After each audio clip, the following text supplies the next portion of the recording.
Para mí es un placer compartir con ustedes, como siempre, en este ya cuarto aniversario del Filocafé, una actividad que buscaba como espacio crear un momento en el que todos los estudiantes tuvieran la oportunidad de discutir sobre el pensamiento filosófico y desarrollar un pensamiento más crítico, que es lo que más se necesita dentro de las necesidades amplias del sistema educativo actual. Porque no es de tontos reconocer que nos encontramos en medio de una crisis del pensamiento. Los estudiantes generalmente están en crisis. Y no solamente los estudiantes, sino también muchos maestros, que de maestros solamente tienen el rótulo, pero que también se encuentran en plena crisis, ya que no producen, sino que repiten.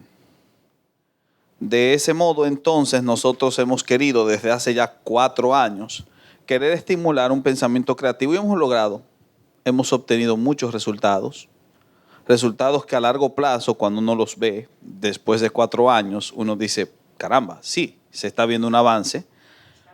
Porque yo recuerdo que cuando nosotros comenzamos, había que buscar con lupa a los que tenían ese interés dentro del plantel de los estudiantes de desarrollarse como personas y como entes pensantes, no seres pensados.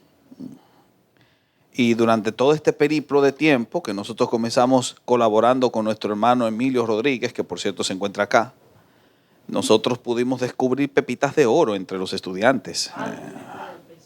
Sí.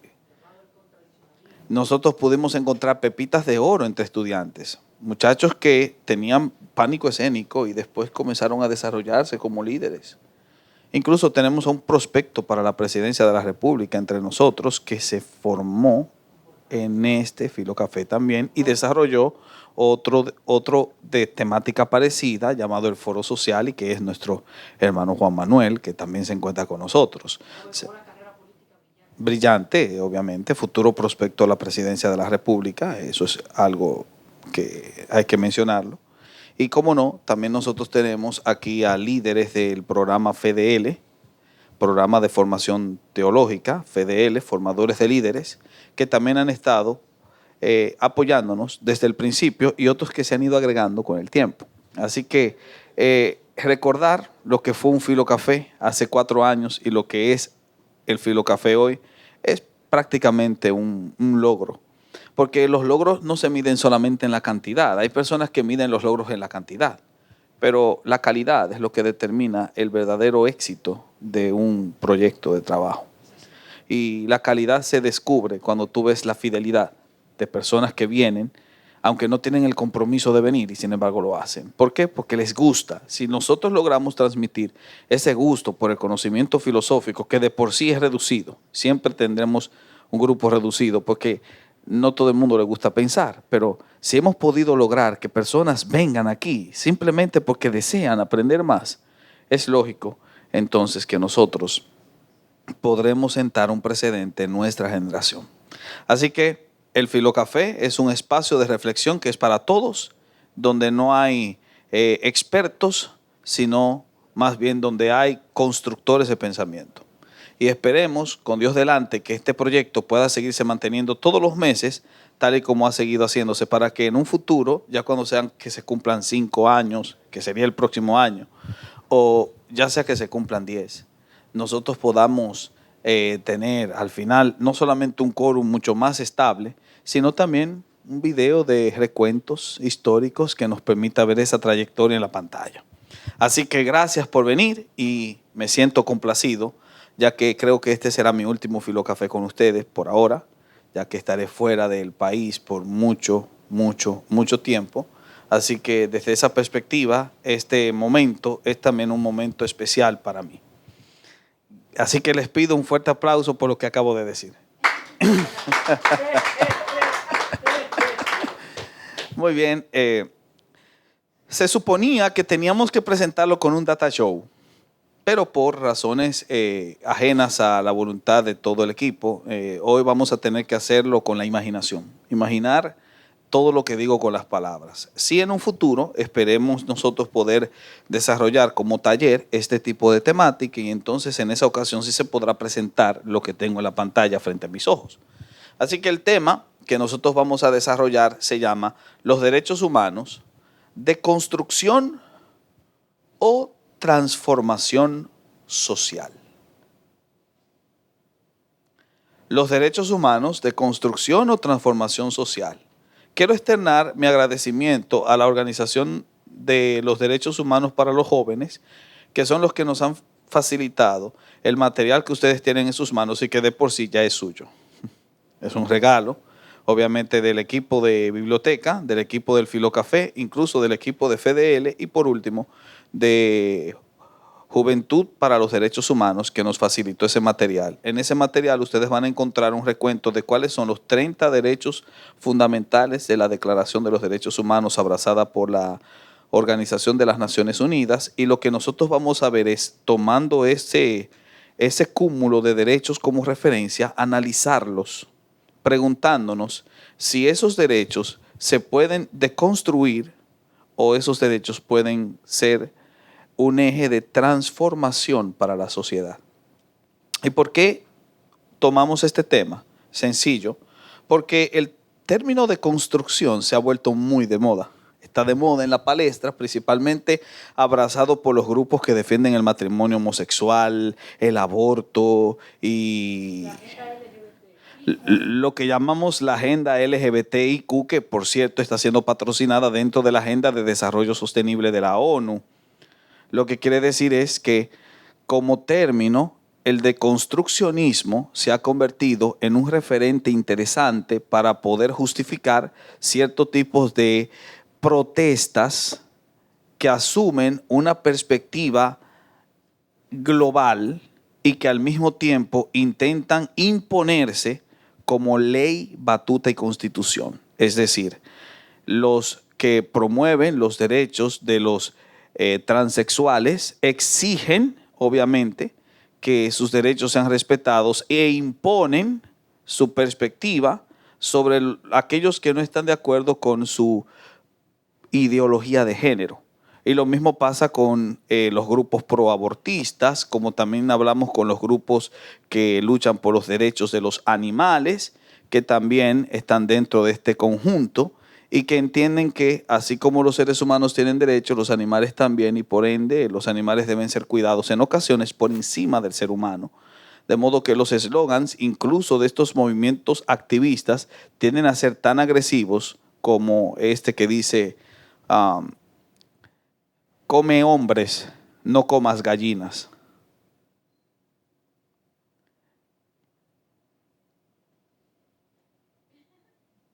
¿Entienden ese punto? Bueno, entonces la deconstrucción es el concepto que nosotros vamos a manejar básicamente dentro de nuestro discurso del día de hoy, porque el término de construcción se está utilizando como salvamento para justificar lo que nosotros denominamos males mayores. Así que quiero iniciar mi conferencia con una frase de Jacques Derrida. Jacques Derrida es el padre del deconstruccionismo. Al hablar de deconstrucción, quien inventó esa palabra fue Jacques Derrida, y Jacques Derrida dice que la deconstrucción del derecho es su desnaturalización. Anoten esa frase, la deconstrucción del derecho es su desnaturalización. Es decir, el derecho se hace menos natural cuando se deconstruye, según el padre del deconstruccionismo. Así que tomando esa frase como referente, la deconstrucción del derecho es su desnaturalización, vamos a iniciar nuestra conferencia. Primero, en todo el discurso que voy a desarrollar, hablaremos del concepto básico de este tema que desarrollamos. Luego que veamos el concepto, nos enfocaremos en el problema y después del problema tenemos que presentar la solución. Así que es un triple manejo lo que nosotros vamos a desarrollar. Hablaremos del concepto, hablaremos del problema y hablaremos de la solución. Con respecto al concepto, ¿quién sabe cuál es la palabra clave de esta conferencia? Aparte de deconstrucción, ¿cuál es la palabra clave? Bueno, ese sería el resultado final, pero ¿cuál es la palabra clave? Derechos humanos. Esa es la palabra clave. Ese es el concepto básico en el que se construye toda la espina dorsal de la conferencia de hoy. Derechos humanos. ¿Qué son los derechos humanos? ¿Alguien me puede decir una definición conceptual, no funcional, de los derechos humanos? Tomando prestadas las palabras de Juanji. ¿Qué son los derechos humanos?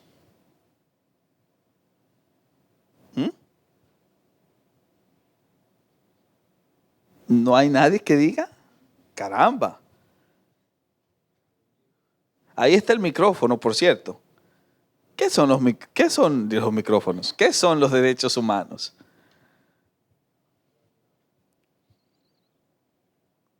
Ok, diga Rodalis. Coge el micrófono. Sí, sí. Para que tú nos ilustres más o menos qué se entiende por derechos humanos. Buenas. Bueno, desde la misma perspectiva de las palabras, derechos humanos tendría que ser o es, ¿verdad?, un sinnúmero de enclaves que tienen que ver con facultades que están asignadas a los seres humanos. O sea, condiciones prestadas por la sociedad para que el ser humano viva de una manera, pues, más segura. Ok. Y que le son dadas por el simple hecho de ser un humano. Ok, muy buen punto. Le son naturales por el hecho de ser humano. Muy buen punto. Cuando se hacen encuestas en la calle preguntándole a la gente qué son los derechos humanos, generalmente no se tiene una respuesta muy clara. Las personas no saben lo que son los derechos humanos. Alguien dijo por ahí, incluso en una de esas entrevistas callejeras, dijo, uno sabe que están ahí, pero no sabe qué son. Así lo expresó este caballero interpelado en medio de la calle. Porque los derechos humanos, como concepto, son difíciles de definir, a menos que nosotros tomemos como referencia la definición clásica de derechos humanos que la desarrolló una mujer. Eleanor Roosevelt, la esposa del presidente norteamericano Franklin D. Roosevelt, es la que se encargó de crear un concepto universal del término derechos humanos, y para Eleanor Roosevelt los derechos humanos son principios naturales que todo ser humano posee por el hecho de serlo.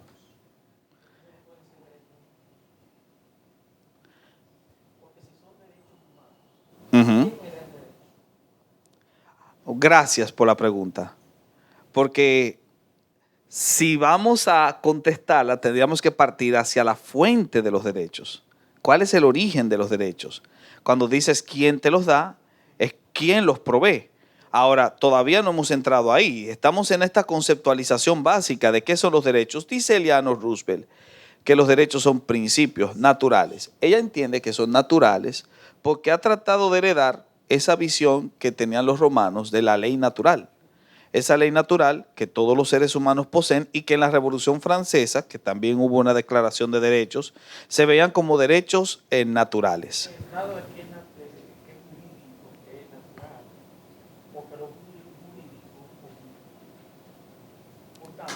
Muy bien, excelente.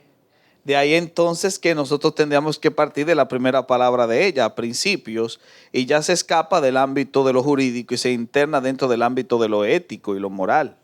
Porque lo jurídico permea, lo jurídico está permeado, no permea, está permeado por lo ético, pero lo ético supera lo jurídico en términos de origen, en términos de posición. Entonces, cuando se habla de principios, de que los derechos son principios, ya no se está partiendo de un ámbito jurídico, aunque los derechos puedan ser legislables, se está partiendo de un ámbito ético y moral. De modo que los derechos humanos deben ser vistos ya no desde el ámbito de la legalidad, sino desde el ámbito de la moralidad, de lo ético. Y así como lo define Eleanor Roosevelt, principios naturales, claro que son naturales porque todo ser humano los tiene. Es obvio que son características que los posee el ser humano. Es la idea de universalidad que quiere resaltar. Vamos a explicar eso en un momento dado, porque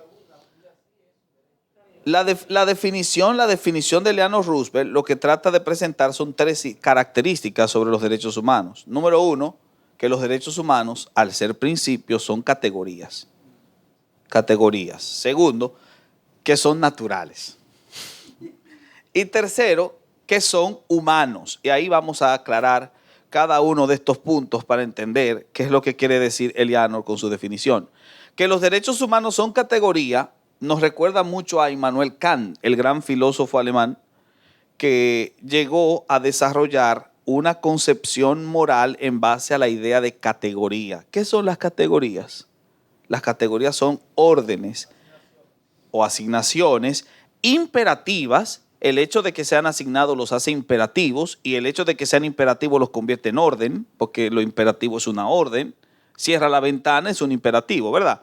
Entonces toda característica moral debe tener un orden imperativo que tenga carácter ético.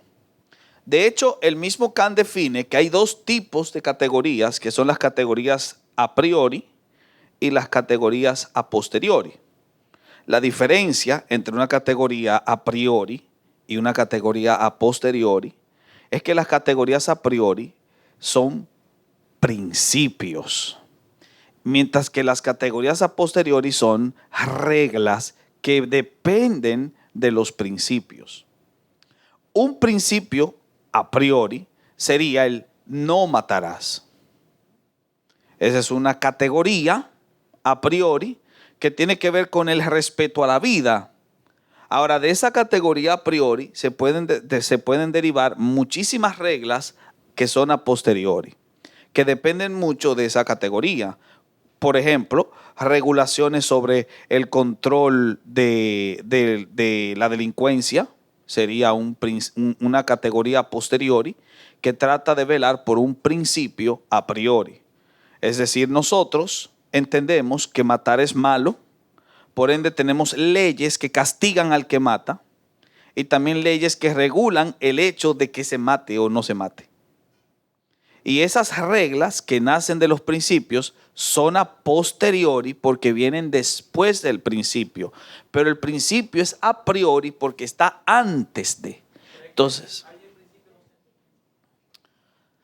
a menos que nosotros nos vayamos a la misma idea del lenguaje, a la misma idea del vocablo, principio, y sabemos que principio es lo opuesto de final.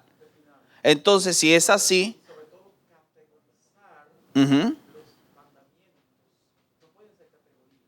¿por qué? Categorías son los que lo reciben.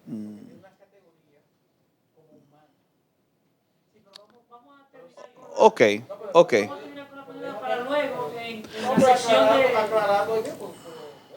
No, está bien. Sí, se podría decir que son categorías, aunque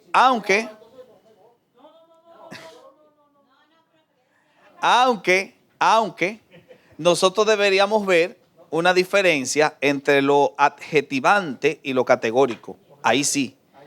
Porque si nos introducimos en la diferencia entre un adjetivo y una categoría, lo humano no sería categoría, sería adjetivo. Pero claro, que el mismo Derrida habla de la deconstrucción de las palabras y por lo tanto cada palabra podría significar una cosa diferente. No obstante, vamos a quedarnos con esta definición de categoría de que son órdenes imperativas de carácter ético. Esas son las categorías. Y que son a priori y que son a posteriori. Y los derechos humanos, como son de orden imperativo, entonces pertenecen a las categorías a priori, no a las posteriori. Punto importante ese, que lo recuerden. De modo que, si vemos a los derechos humanos como categorías, debemos verlas como categorías a priori o como dice Eleanor Roosevelt, como principios. principios, no reglas.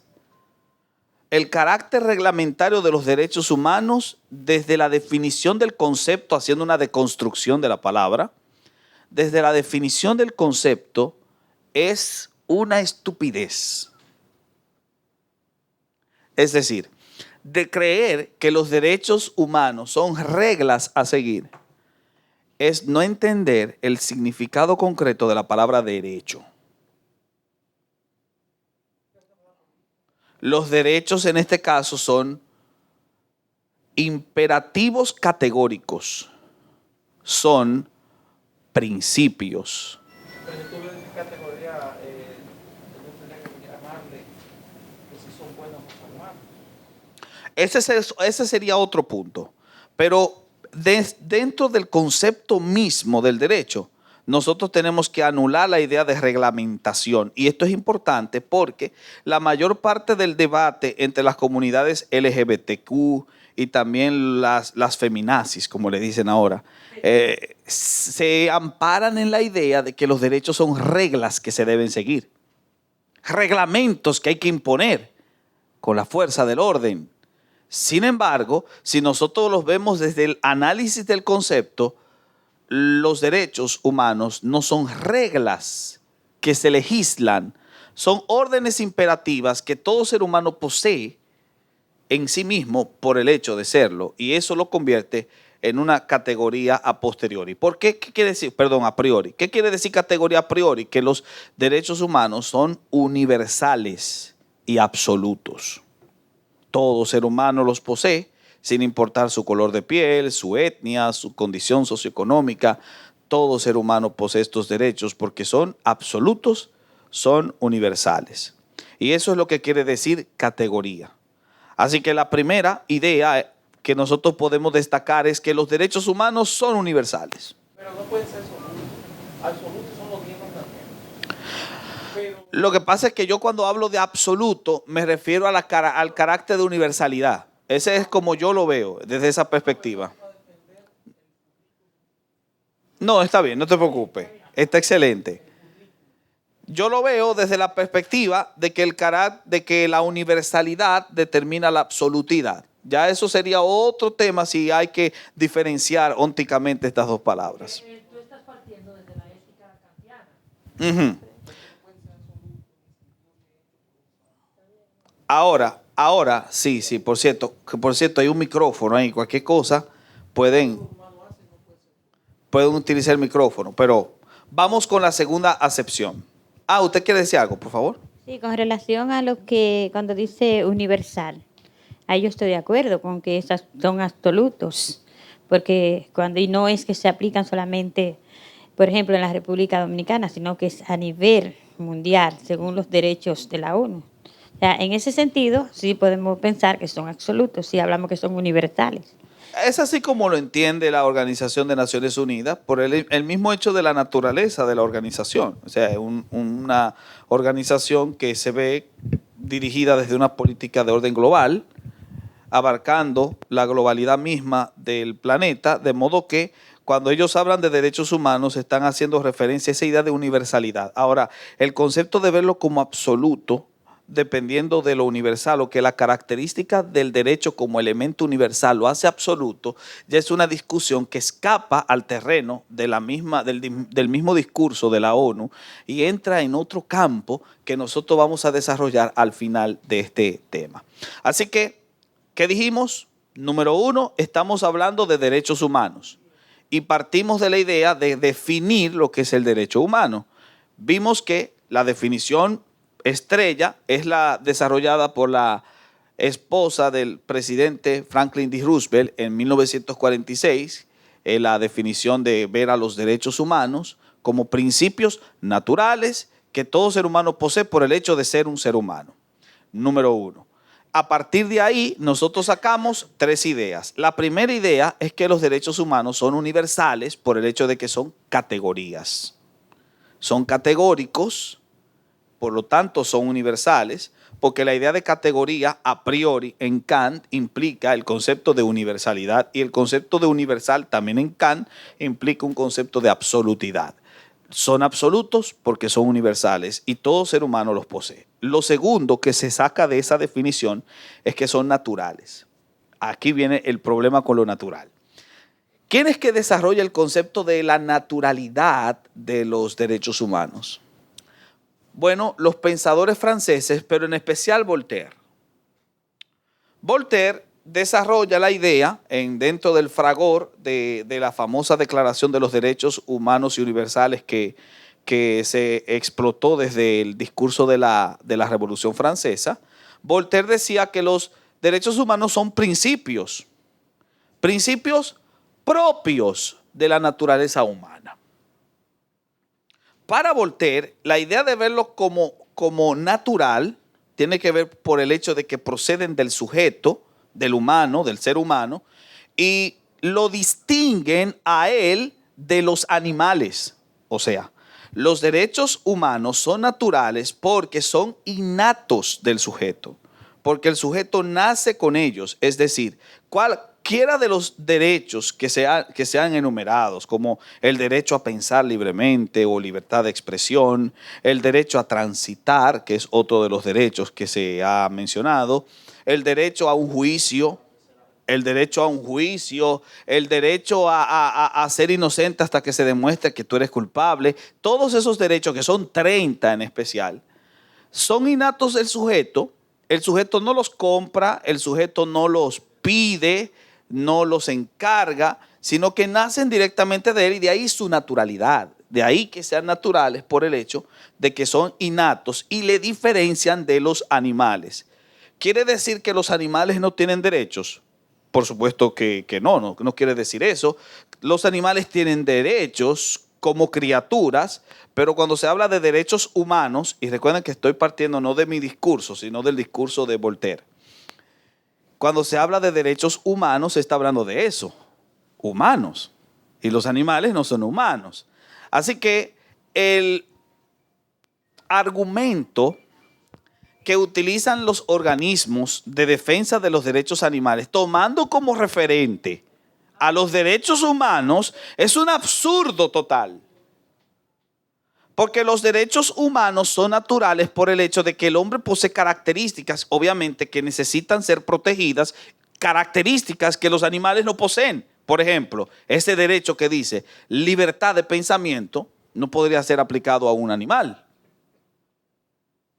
Así que desde esa perspectiva, los derechos humanos nos distinguen de los animales por el hecho de que son innatos y, como dijo alguien por ahí, todo derecho humano es humano. Ajá. Una pregunta muy oportuna en esta ocasión. ¿Se podría considerar derechos humanos a una sociedad capitalista donde hay una esclavitud no solamente en el aspecto social, sino en el aspecto laboral, donde los burgueses o ricos políticos abusan de los más vulnerables? Ante esa situación, ¿qué ha hecho el asunto de derechos humanos internacional, específicamente la ONU? ¿Ha intervenido, ha hecho algo? Bueno, dentro de la Declaración de los Derechos Humanos hay una que dice que los trabajadores tienen derechos, los derechos del trabajador. Es un solo principio y de ese principio, que es por lo menos como ellos lo entienden a priori, se han derivado muchos principios a posteriori como la seguridad social, el cuidado de los trabajadores, el velar porque los trabajadores reciban un sueldo justo de acuerdo a sus necesidades, el velar por eliminar el tráfico de esclavos que todavía se da dentro de los países principalmente musulmanes, que se da todavía el proceso de la esclavitud, el hecho de que mujeres son secuestradas para ser prostituidas contra su voluntad, el hecho de que hay niños que están trabajando en fábricas para producir los tenis Nike. Un dato muy importante. La compañía Nike contrata a subcompañías asiáticas que secuestran niños, o voy a tomar el término secuestrar entre comillas, porque los apresan después de prometerles cierto tipo de ventajas económicas. en medio de un contexto como el que ellos se ubican, que es un contexto totalmente socioeconómicamente mínimo, pobre, y lo someten a terribles torturas en términos laborales para producir los Nike, a diferencia de la Reebok, que decidió velar por las empresas que contrataba para poder asegurar los derechos humanos. De modo que quien se compra un tenis Nike está obviamente comprándolo en base al sudor y el sufrimiento de miles de esclavos menores de 18 años, mientras que el que compra un tenis Reebok lo hace en base a una compañía que vela mejor por los derechos humanos que la misma Nike. Entonces prácticamente esa pregunta es bien no complicada, pero sí confusa. ¿Por qué? Porque en teoría, en el papel, sí se vela por los derechos del trabajador, pero en la práctica no. ¿Qué ha hecho la ONU? Obviamente la ONU no puede hacer nada en todas las limitaciones como organismo humano que es, y es ahí cuando el discurso que nosotros estamos desarrollando pasa a un terreno más personal, más evangélico, y donde se tiene que hablar de que no es, sí, voy a decir evangélico entre comillas para tomar esa idea, y comienza a procurar el concepto de la liberación del sujeto y de la mejor relación entre amos y esclavos. Ese concepto que al final de cuentas abolió la esclavitud hace 300 años, pero que obviamente necesita ser recordado de nuevo, puesto que vivimos en una sociedad post-cristiana que señala que el cristianismo ya no es relevante. Así que tú tienes una sociedad que quiere luchar por los derechos del trabajador, pero no sabe cómo hacerlo. Diga. En este caso, los derechos humanos se encontrarían posicionados en medio del libertinaje y la incertidumbre.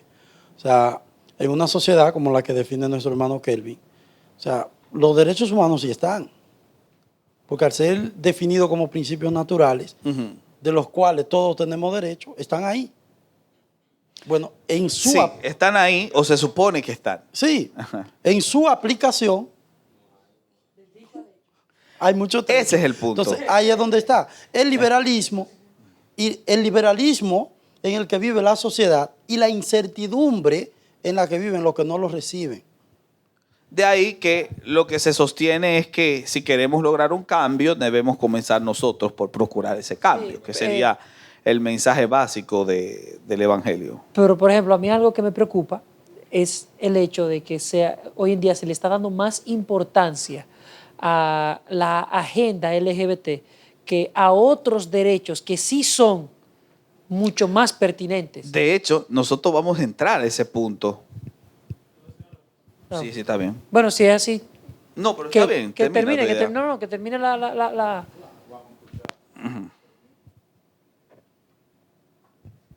Yo diría, Néstor, que el máximo error de la preservación de los derechos humanos y su promoción como tal fue dejarlo en manos de organismos internacionales. ¿Por qué? Porque no debe ser un organismo internacional que vele por los derechos humanos, sino los mismos derechos humanos. Me explico.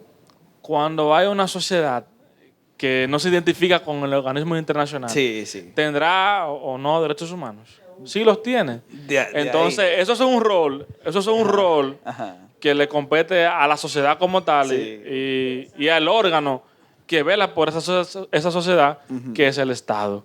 Entonces, cuando el ser humano se comporta como Estado, Ajá.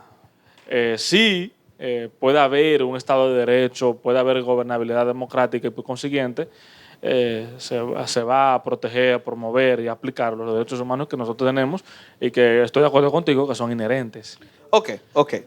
Déjenme aclarar un punto importante. Como vimos, los derechos humanos se contemplan como principios propios de la naturaleza humana. Son universales por el hecho de ser categorías, son innatos, de ahí que sean naturales, pero también son humanos. Obviamente. Y los derechos humanos, parafraseando a Martin Luther King, que es uno de los grandes referentes dentro de la de la historia de los derechos humanos como tal. Y por cierto, pastor bautista, parafraseando a Martin Luther King, nosotros vemos a los derechos humanos como no principios, ni órdenes imperativas, ni categorías tampoco, sino como realidades. ¿Realidades? Tú verás. Realidades. No solamente realidades, sino realidades inclusivas. A toda etapa humana. Importante eso de toda etapa humana, porque está hablando de toda fase antrópica, toda fase humana. Eso quiere decir que los ancianos tienen derechos, los adultos tienen derechos, los niños tienen derechos y también los fetos dentro del vientre de su madre tienen derechos, porque son humanos. Es importante mencionarlo porque los grupos proabortistas se amparan en los derechos humanos para decir que la mujer tiene el derecho de abortar. Porque eso es producto de una violación, etcétera, etcétera. Y se habla del derecho de la madre, ¿verdad? De la mujer, no de la madre, de la mujer, porque si se habla del derecho de la madre, entonces se está asumiendo la idea de que lo que tiene en su vientre es un ser humano. Y entonces ahí viene el punto. Si son realidades inclusivas, entonces los derechos humanos también deben ser llevados al ámbito de lo neonatal o de lo prenatal. En este caso, las personas que están en pleno desarrollo, gestación de su embarazo. Personas que están. Yo creo que los derechos humanos más se ha vuelto un apelativo teórico que práctico. Vamos para allá. Diga, querido hermano. No, quería hablar primero. Yo no sé si quería decir, bueno, yo creo que tú has hecho una buena presentación primero, con mucho desafío y con mucho meollo en algunos aspectos. Y yo creo que sigue interesante. Uh-huh. Interesante porque nos pone a rebalar dentro de los conceptos que ha traído. Conceptos muy traídos de los moños, interesante. Sí, de hecho no hemos terminado. Sí, Todavía no, me yo falta sé, jalar mucho cabello. pero la primera parte es tentadora, ¿no? En cierto modo. Hay uno de esos derechos que dice derecho a la vida, pero derecho a la vida, si es la vida no necesita derecho, obviamente. Por ser la vida, ya desde un punto de vista semántico, no necesita derecho. Sí. Porque si la vida necesita derecho, está en manos de alguien. Entonces, eso implica una tarea ya de sociológica, una tarea política, no una tarea simplemente ideológica. Sí. De cierto modo. Por tanto, tres cosas voy a decir de lo que tú dijiste al revés. Los derechos no son naturales, los derechos no son naturales, no son absolutos y no son principios. Bueno, podríamos decir que son universales por categoría cosmológica, llamámosle así. Pero en su teogénesis o su antropogénesis son son intervenciones ética, política, educativa, si se quiere, y que tienen un elemento altamente social en manos de organismos que ponen presión y trazan, porque los derechos humanos simplemente trazan agenda a Se las prestan a naciones. eso. De hecho, vamos a desarrollarlo eso como problema. Trazan agenda. Por tanto, yo quiero dejar dicho que, pero quiero aclarar, lo único que quiero aclarar aquí para que ustedes no vayan a pensar, claro, si estamos él y yo en oposición, es que eso somos él y yo. No, de hecho, eso es lo que enriquece el debate. Es Sí. que no pueden ser absolutos porque tienen deficiencia, incluso hasta de visión, porque dijiste una palabra importante y ustedes se quedaron un poco callados. No todo lo que es universal es absoluto. Ni todo lo que es absoluto es universal. Eso semánticamente no vamos a discutir eso ahora, yo supongo. No, obviamente, eso requiere otra discusión más. que obviamente Pero no sí, podemos desarrollar acá. cierro la idea diciendo, y lo quiero que ustedes lo comprendan, que los únicos artículos, los únicos derechos absolutos son los 10 mandamientos. Las únicas categorías a Algunas priori tú la categorías contemplas son los así. 10 mandamientos. Aunque también tienen su corrección en el Sermón del Monte. Sí, pero ya esos son problemas semánticos de Dios y Jesucristo. Sí. Ok. Yo lo llamo semántico. Pero- Yo lo llamo semántico. Pues tengo derecho. Yo tengo. No, perdón. Ok. Yo le llamo semántico, tú me has preguntado por qué. No, pero está bien. Porque de hecho, eso se puede contemplar como una discusión muy interesante. Sí. Es bueno, perdón, que él explique lo semántico, porque eso tiene otra connotación. No, ¿Por qué porque. se llama semántico? No, porque. Mire, porque, perdón, somos maestros, Ujú. uno de los que estamos aquí. Y es bueno que los demás, como se les verdad, ustedes también, ¿verdad que no se vayan con ninguna duda. Porque No, y es bueno que se vayan con duda. Porque donde no Sí, hay porque duda. en un próximo Filo Café nosotros Sí. podemos hablar de la ¿sabe diferencia por de los qué? semánticos. O si tú quieres, Porque, el mito de los semánticos. Vamos a dejarlo ahí para el mito de los semánticos, sí, para no Sí, para que sea el denaturalizarlo mismo a él Emilio que lo desarrolle, sí. y coger otra vía de pensamiento. Pues bien. Pero son semánticos, sigo pensándolo. Y lo explicaré más tarde. Semántico tiene que ver con significado mismo de la palabra. Ok, entonces, partiendo de esta conceptualización que hemos desarrollado, tomando como referente, vuelvo a repetir, a Eleanor Roosevelt, de la afirmación de Eleanor Roosevelt, nosotros podemos desprender 3 ideas. Número 1, que los derechos humanos son principios categóricos, es decir, que son universales.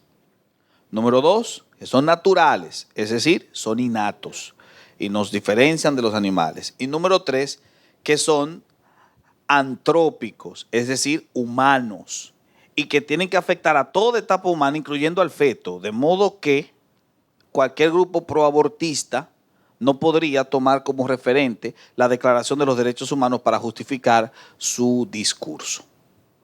¿Está claro eso? Muy importante. Ahora, hemos visto el concepto. Universales, innatos, antrópicos. Aunque estén en negativo, en positivo, como se desee. Pero al final de cuentas, el objetivo mismo de esta conferencia no es discutir la definición de derechos humanos, que puede ser que tenga sus fallos semánticos, como destaca el maestro Emilio. Lo que yo quiero hablar es del problema. El problema de los derechos humanos. Ese es mi objetivo de este tema. El problema de los derechos humanos, yo entiendo que parte en 2 líneas. Una línea funcional y una línea conceptual. Mira, la línea funcional tiene que ver con los fenómenos anómicos que hoy todavía nos azotan en pleno siglo XXI. Ejemplo, la esclavitud del siglo XXI, la trata de blancas, el secuestro de mujeres para ser prostituidas, la pornografía infantil, el tráfico de niños para órganos. Trata de blancas lo mencionamos, el trato de niños para órganos, secuestro de niños, se asesinan para sacarle los órganos y venderlos en el mercado negro. Todo eso son fenómenos que se dan todavía, plenas violaciones a los derechos humanos, pero yo no voy a hablar de eso. Yo no me voy a enfocar en el problema funcional, me voy a enfocar en el problema conceptual porque estoy hablando de deconstrucción. Y al hablar de deconstrucción, estoy limitándome al problema conceptual de los derechos humanos. O sea, yo estoy de acuerdo contigo. Hay un problema en el concepto que es quizás la raíz de algunos males que se dan ya no en el elemento externo, como la prostitución, la esclavitud, etcétera, sino dentro del problema interno y que es el que nosotros vemos como la raíz en la que se amparan los distintos grupos de protesta para exigir que se les velen por sus derechos, aunque al hacerlo violenten los derechos de los demás. Y en este sentido, me voy a enfocar en ese problema que llamo deconstrucción. Y por eso comencé con la frase de Derrida, que decía, la deconstrucción del derecho es la desnaturalización del derecho. O sea, la deconstrucción del derecho es lo que ha provocado precisamente el problema no funcional, sino conceptual de la deconstrucción del derecho. Así que comienzo con el primer punto, son universales.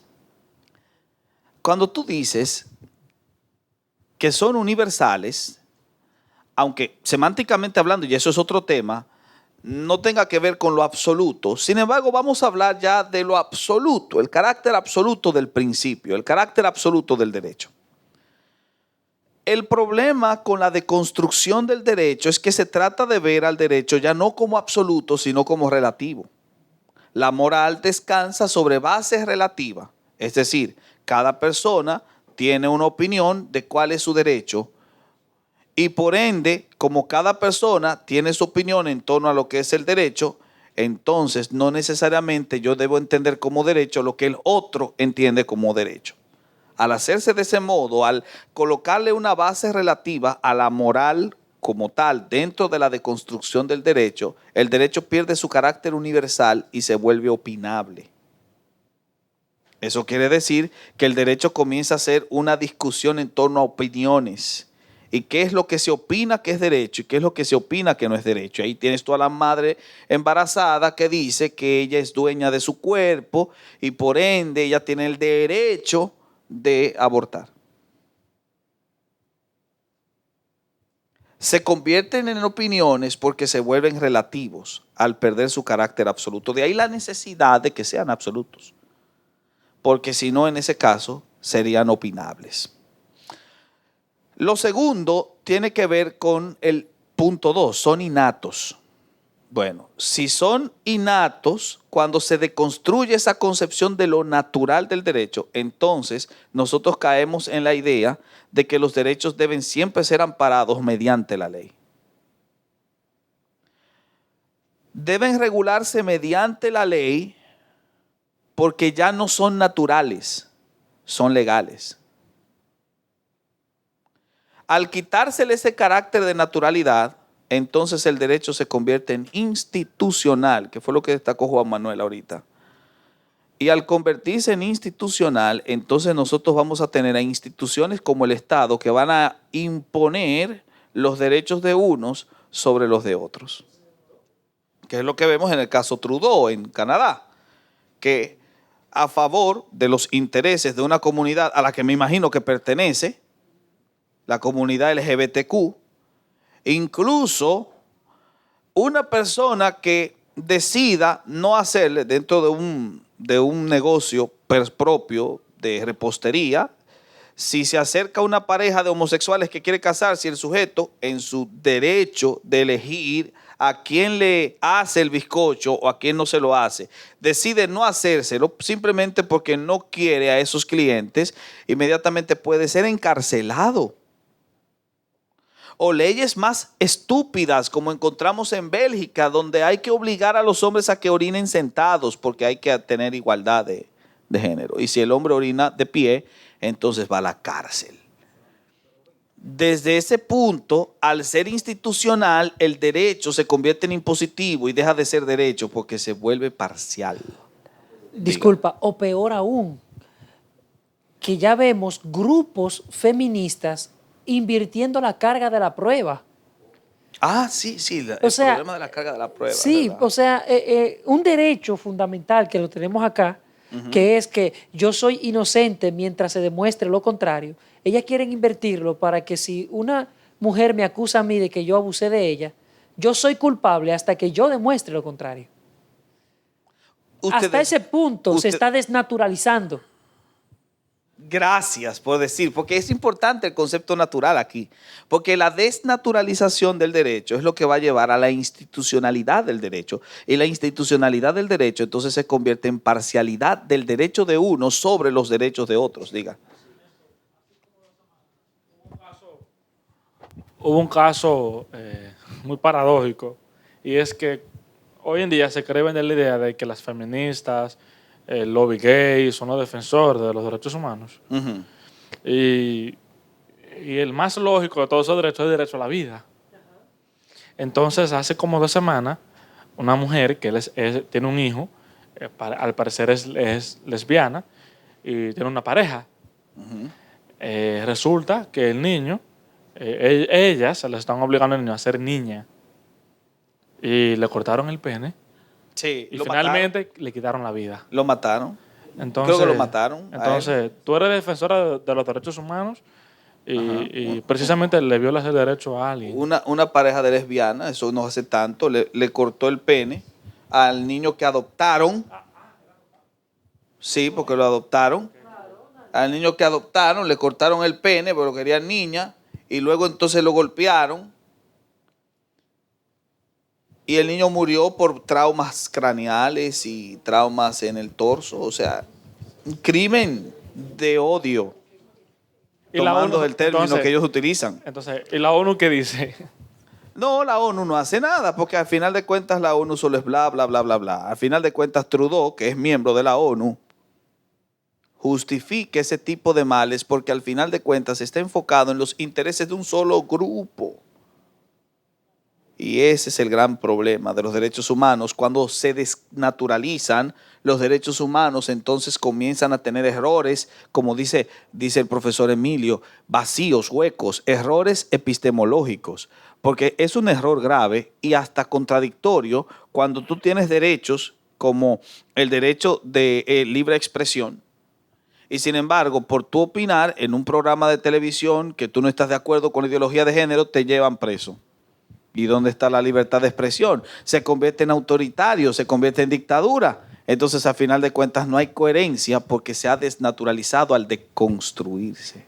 O peor aún, las palabras mordazas que se utilizan, retrógrada, homófobo, Sí. son palabras que inmediatamente tú, por el hecho de no pensar igual que ellos, ya entras dentro de esa categoría. Entonces, el punto está en que al final de cuentas, al ser regulados mediante la ley, estos grupos que mal llamados se conocen como grupos de defensa civil o defensa de los derechos civiles, en realidad no son más que imponedores de una dictadura ideológica en particular. Grupos neonazis que al final de cuentas se disfrazan como demócratas. Usted quiere decir algo también, ¿verdad? Primero Emilio. Que ningún ser humano viviente está en capacidad de hacer nada que sea natural. Por tanto, eso que el ser humano hace, lo hace desde el punto de vista de situaciones como creación, que tampoco es una creación absoluta. Por eso, todos esos desvíos, todos esos delirios que tienen, y qué bueno que estemos viéndolo desde una perspectiva de la juventud. Sí, y hay que mencionarlo porque ya no hace tanto aprobaron esa ley en las escuelas sobre ideología de género aquí. Imagínate. No es una ley, es una orden departamental. Una orden departamental, gracias. Una política de género que tiene 5 palabras ideológicas, entonces dicen que es una política. Pero ¿desde cuándo las políticas se hacen sin ideología? Precisamente, porque cuando tú dices perspectiva de género, ¿qué es perspectiva de género? Perspectiva de género es política, es una ideología de género porque habla de perspectiva, habla de enfoque, hace un enfoque. Lo que yo quiero que el desvío de estos artículos escritos por los hombres, después de un delirio de ellos, de la misma humanidad, porque estos nace desde Francia a Estados Unidos por los catástrofes que eran los hombres capaces de hacer. Pero al no ser natural, porque lo natural viene en caja sellada, imposible el hombre determinarlo. Sin embargo, yo estoy de acuerdo con ese enfoque de la desconstrucción, de la intención misma, para qué sirven y qué regulan, porque ahora, como tú estás planteando, no regulan nada. Si yo te defiendo a ti para perjudicarte a ti, entonces ya tú no tienes derecho, el que tengo derecho soy yo. Ahí está el punto. Esa es la paradoja contradictoria del derecho. Que al yo defender mi derecho, a veces estoy atentando contra tu derecho. Y realmente, Néstor, hablando sobre los derechos humanos, hace tiempo atrás, me hace recordar cuando estuve dentro del Diplomado de Derechos Humanos de manera integral, donde nos hacían ver de que el asunto de las razas, el asunto del racismo, quizás de una cultura a otra, realmente viola contra los derechos humanos. Y realmente, mirando este tema, podemos ver la existencialidad de la inviolabilidad de los derechos humanos, que realmente es lo que está trayendo el problema, donde se ha sometido la ideología de un pensamiento de diferentes grupos concerniente a lo humano que tienen los derechos humanos.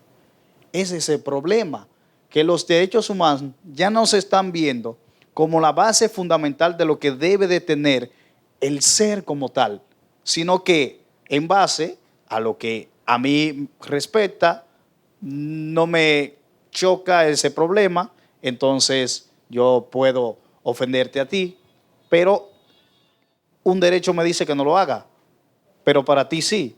Entonces ese es el problema que tienen los derechos humanos. Sí, ese es el problema de volverlo relativo. Néstor, yo quiero comentar lo último ya. Y es que uno de los errores que ha cometido precisamente el ser humano es someter los derechos humanos a una ideología política. Ese es el grave problema. Sí, me voy a explicar. Porque no importa si la izquierda está gobernando, no importa si la derecha está gobernando, el derecho humano se debe respetar. Sí, por eso yo entiendo a Emilio cuando habla de que deben, si dependen de alguien, entonces generalmente siempre va a haber un problema en esa, porque ese alguien va a querer beneficiar a un grupo siempre por encima de otro. Y lo paradójico de todo esto es que el mayor organismo internacional que defiende los derechos humanos es la ONU.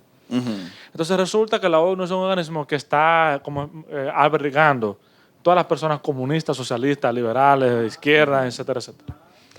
Entonces, ¿qué pasa? Lo paradójico de esto es que precisamente la izquierda del siglo XIX no está de acuerdo con el aborto, no está de acuerdo con la ideología de género, no está de acuerdo con la marihuana como un asunto recreativo, no está de acuerdo con estas cosas de transgénero, matriarcado, patriarcado, toda esta porquería que vemos hoy en día.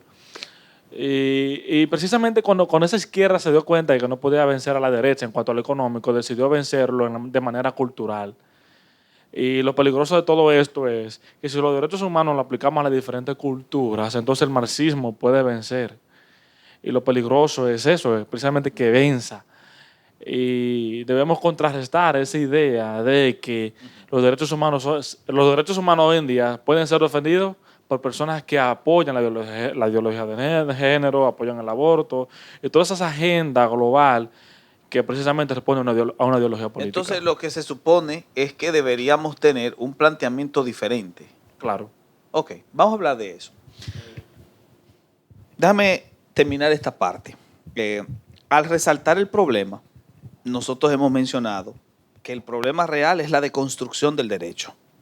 La deconstrucción del derecho lleva a darle una base relativa a la moral sobre la que debería construirse. Lo que entonces hace que el derecho se convierta en una opinión, más que en un estado. Número 2, hemos hablado de que se ha querido utilizar la ley como un recurso para imponer el derecho, cuando los derechos no necesitan ser impuestos, puesto que son naturales, son innatos. Y número 3, al decir que son antrópicos, que son humanos, nosotros podríamos deconstruir ese concepto y crear el problema de entender que los derechos son individuales. Individuales cuando realmente deberían ser colectivos. Porque si decimos que son humanos, tiene que ver que pertenecen a todos los grupos humanos, incluyendo a los fetos. Pero al decir que son individuales, cada individuo exige su derecho, aunque atente contra el derecho del otro. Por ende, el derecho debe ser colectivo, no individual. Al deconstruirlo y verlo como individual, el derecho pierde su carácter humano y se vuelve una exigencia de cada individuo cada sujeto exigiendo su derecho, aunque con eso esté respetando el derecho de otro. Y me acuerda mucho el pensamiento de Amarna Miller, una de las actrices porno más famosas de España por su pensamiento filosófico, después de dejar la pornografía, no porque no le siguiese gustando, era una defensora de la industria pornográfica, lo hizo era porque quería aparentar cierto tipo de intelectualidad. Entonces ella es una de las famosas defensoras de la idea de que la mujer es dueña de su cuerpo y por lo tanto hace con su cuerpo lo que quiera, ya sea acostarse con quien le dé la gana o acabar con el fruto de su vientre. Claro que sí. Y es que ella es un individuo que tiene derechos y por lo tanto ella tiene que defender los derechos de ella por encima de los derechos de los demás. Porque al final de cuentas, ver a los derechos como individuales no es más que darle un carácter egoísta al mismo derecho. Y volver una exigencia particular de un grupo por encima de los demás. Y ese es el gran problema en el que nos encontramos hoy. Ver a los derechos precisamente de ese modo, como caracteres relativos, opiniones meras del sujeto, como elementos que deben ser impuestos mediante la ley, y número 3, como elementos individuales por encima del colectivo mismo de lo humano, entonces es de construir el derecho y, como ya lo dijo Jacques Derrida, desnaturalizarlo. Y esa desnaturalización del derecho es lo que nosotros podemos observar en el discurso del movimiento actual del feminismo, en el discurso del movimiento LGBTQ, en el discurso de todo movimiento que exige derechos.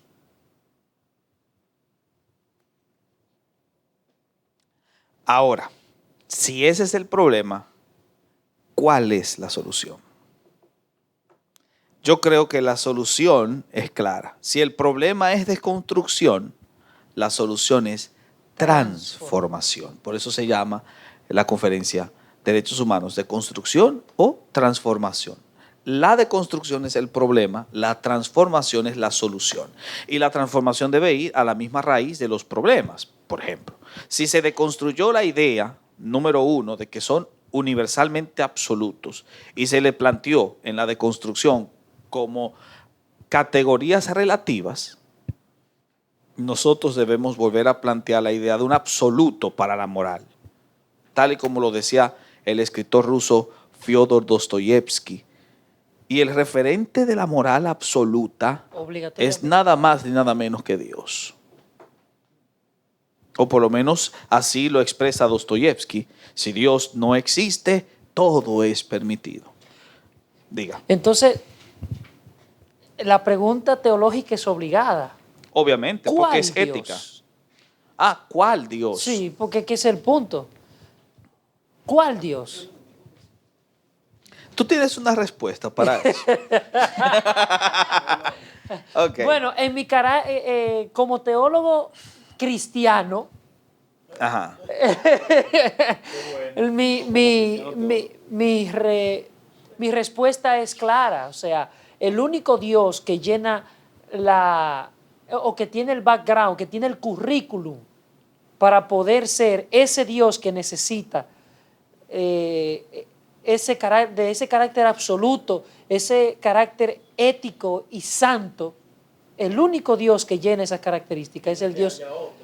No es que haya otro, pero viéndolo simplemente por la terminología, porque tenemos, en este caso tendríamos que abrir a todas las demás teologías, la teología musulmana, la teología porque cada hinduista. uno de ellos te va a decir, yo tengo mi... Exactamente. Pero cuando utilizamos la filosofía comparada de la religión, ese es el punto. El único Dios que llena los requisitos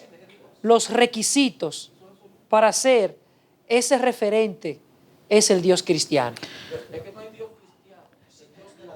En ese punto es importante destacar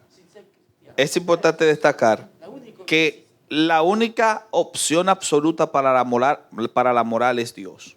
Eso es algo indiscutible. Incluso un ateo lo reconocería. A menos que tenga que colocarse a él como individuo, pero si se coloca a él como individuo, la moral sería relativa, porque cada individuo tiene una opinión diferente de lo que es bueno y lo que es malo. Por ende, la moral atea siempre será relativa. Es imposible, o por lo menos posible podría decirlo, pero no demostrarlo. Sería imposible para un ateo demostrar un absoluto moral prescindiendo de Dios. Ahora, ¿cuál Dios? Será un filósofo que muchos no consideran cristiano, obviamente. De hecho, no creo que él se haya confesado como cristiano, así que es un sujeto que está hablando desde el terreno supuesto de la imparcialidad. Y es Ortega y Gasset, que en su libro que es Filosofía explica que el único Dios dentro del análisis mismo de los distintos conceptos de Dios que tienen cada grupo en particular, el único Dios que cumple con el referente absoluto es el Dios cristiano. Así lo dice Ortega y Gasset. Y él lo hace porque está comparando al Dios cristiano con, por ejemplo, el Dios de los dioses hindúes que tienen o son parodias o caricaturas mismas del ser humano, porque son dioses que se casan, que engañan, que se enojan, que les gusta la pornografía, porque por eso el Kama Sutra es un libro religioso hindú. Está comparándolo con esos dioses, y obviamente el Dios cristiano es santo, es puro, es perfecto, y por eso es que él dice eso. Más que eso, el Dios cristiano, hablando de derechos humanos, se hizo humano. Ah, muy buen punto. Y en ese punto, entonces, ahí es donde está. Por eso es que es el Dios cristiano el único que llena las categorías para poder decir. Sí, es verdad. Porque Alá no se hizo hombre. Eso es el punto. La concepción judaica de Dios tampoco se hizo hombre. El único Dios que se hace humano es el Dios cristiano. Por ende, el único Dios que le da una dignidad por encima, ontológica, para hablar en términos filosóficos, es el Dios cristiano a la humanidad. Mira, qué bueno. Interesante que ustedes hablen del Dios bíblico. Lo interesante es que el Dios bíblico dejó leyes y principios, así como tú dices, a priori, no a posteriori. Mientras tanto, ustedes dicen el Dios cristiano, excelente, pero los atributos comunicables que dejó el Dios bíblico, la deficiencia no está en Dios, está en los hombres. En los hombres que está, esa es la dinámica de que estamos hablando de los derechos humanos y no se están llevando a cabalidad, y vemos el caso de Venezuela, porque hay intereses por medio. Entonces no se le puede llamar derechos humanos donde el interés económico está por encima del valor humano. O sea, el derecho siempre será derecho, aunque no se cumpla. No se le debe, no es derecho. Si no se cumple, no es derecho. No, hermano, no es derecho. Entonces, no es derecho. Escúchame. Aquí dice que hay un derecho a la justicia.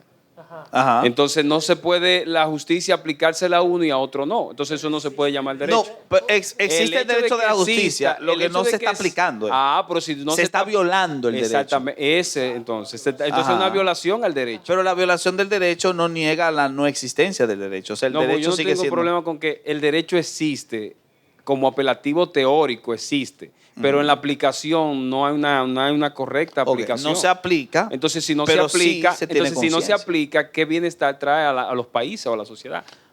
Obviamente, ese es el deber de cada uno de los que estamos Entonces, aquí. nosotros que tenemos una perspectiva cristiana y que la Biblia opta por la igualdad, debemos crear una política social del derecho a partir de un referente absoluto que es la Biblia. Porque estamos ahora en la etapa de la solución. Sí. En este conversado, Ajá. que ha sido muy útil, se han dicho 3 grandes ideas de problema. Ajá. El problema de naturalizarlo.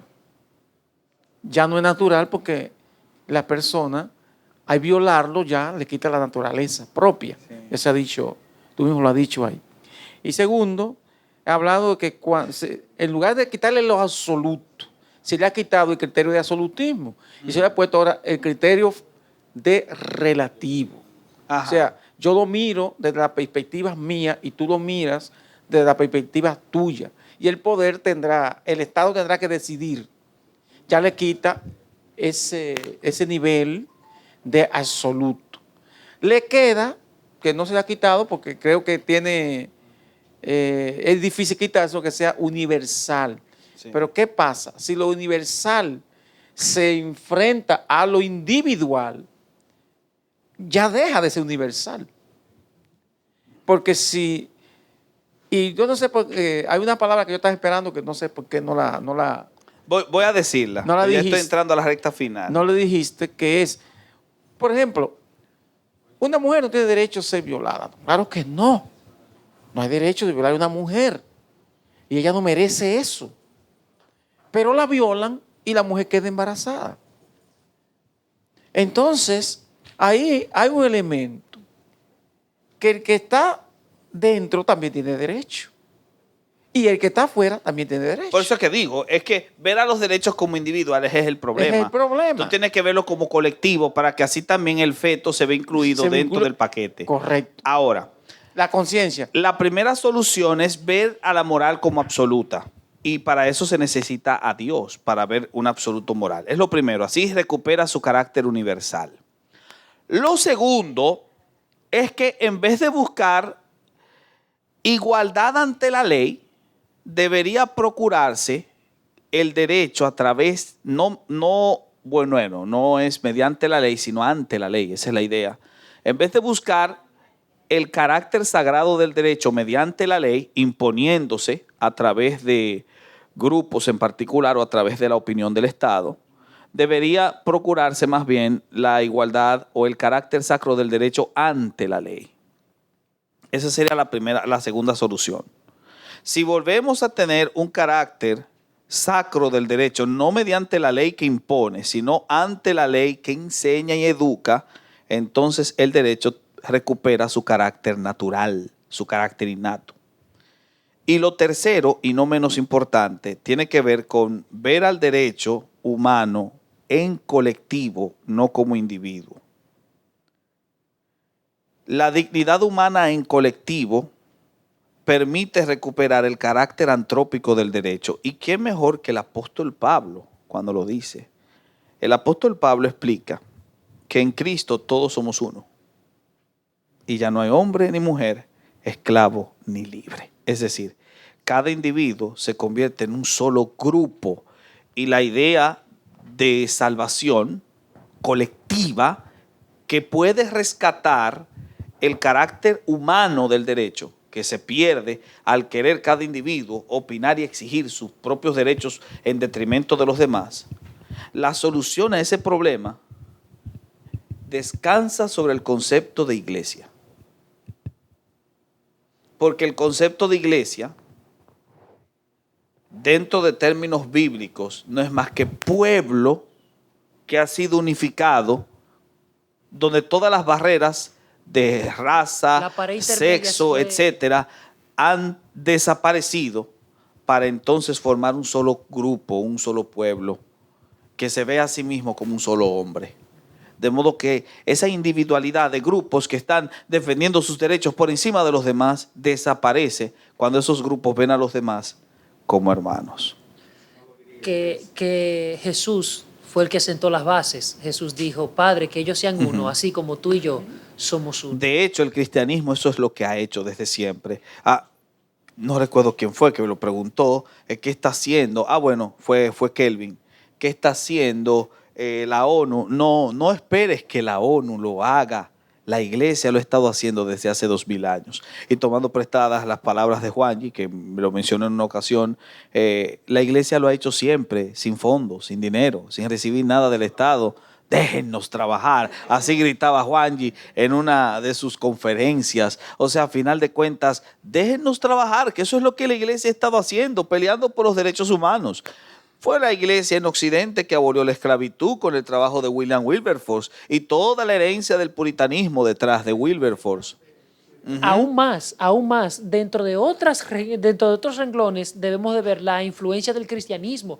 El propio Mahatma Gandhi confesó que su inspiración para la liberación de la India fue el Sermón del Monte de Jesucristo. Y también lo hace el mismo Martin Luther King, que es un pastor bautista, un hombre que está bien consagrado con sus responsabilidades eclesiales. Eso quiere decir que cuando tú analizas la perspectiva que la ONU tiene de los derechos, inmediatamente descubres que han desconstruido el problema para poder favorecer a grupos particulares y lamentablemente han querido sacar de la ecuación incluso la influencia misma del cristianismo. Si tú tomas un video de la historia de los derechos humanos creado por la ONU, vas a descubrir que ellos tratan de trazar el origen de los derechos humanos en el decreto de Ciro, el rey de Persa, y luego de Ciro, entonces, el segundo derecho importante desarrollado en el Código Romano, y luego ellos van a la Carta Magna de 1215 en Inglaterra, y de ahí parten a la Declaración de los Derechos de la Constitución Americana, y luego entonces los derechos humanos de la Revolución Francesa, y después entonces los derechos humanos de la ONU. Pero el efecto Jesús desaparece dentro de su explicación del origen de los derechos. ¿A quiénes ellos le dan prioridad? A Mahatma Gandhi, a Nelson Mandela y a Martin Luther King. Precisamente eso es lo que pasa. No funcionan porque se quiere dar la cura sin tener el jarabe correcto. Y por eso la Declaración de los Derechos Humanos tiene errores, tiene fiascos. Y obviamente estoy totalmente de acuerdo con usted, Emilio. No puede verse a la Declaración de los Derechos Humanos como absoluta. Debe verse como absoluto el referente real de donde partieron los primeros derechos humanos, que sí es verdad, es el Decálogo. Los 10 mandamientos revisados a través de Cristo por el Sermón del Monte, que sería la inspiración de Mohandas Karamchand Gandhi. Ahora, desde esa perspectiva, entonces, yo quiero concluir todo lo que he dicho con las sabias palabras de Boaventura de Sousa Santos. ¿Lo has escuchado?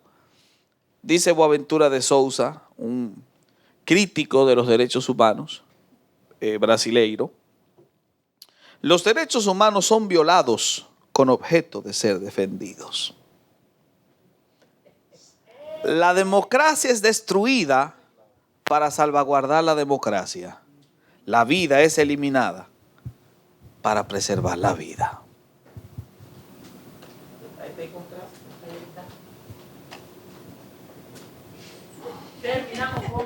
Rodalis.